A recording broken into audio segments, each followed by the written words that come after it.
സുഹൃത്തുക്കളെ, ചെലവ് വളരെ കൂടുതലും എന്നാൽ കാണാൻ വളരെ ഭംഗിയും ഉള്ള ഒരു സ്റ്റെയറാണ് ഹാഫ് ലീഫ് സ്റ്റെയർ.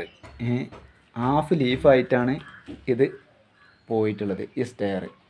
അപ്പോൾ ഈ സ്റ്റെയറിൻ്റെ വർക്ക് ചെയ്യാൻ നമുക്ക് ലേബർ ചാർജ് ആയാലും അതുപോലെ തന്നെ ഇതിനുള്ള മെറ്റീരിയൽസ് ആയാലും ഒരുപാട് ചിലവ് കൂടുതലാണ്.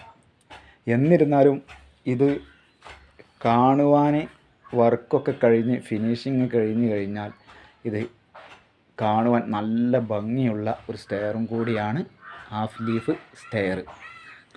അപ്പോൾ ഇതിൻ്റെ ഒരു പ്രത്യേകത എന്ന് പറയുന്നത് ഈ ഹാഫ് ലീഫ് തന്നെയാണ്. അപ്പോൾ നിങ്ങൾക്ക് ആർക്കെങ്കിലും ഇത് ചെയ്യാൻ ഉദ്ദേശമുണ്ട് എന്നുണ്ടെങ്കിൽ ഇതുപോലെ തന്നെ ചെയ്യുകയാണ് ഏറ്റവും നല്ലത്.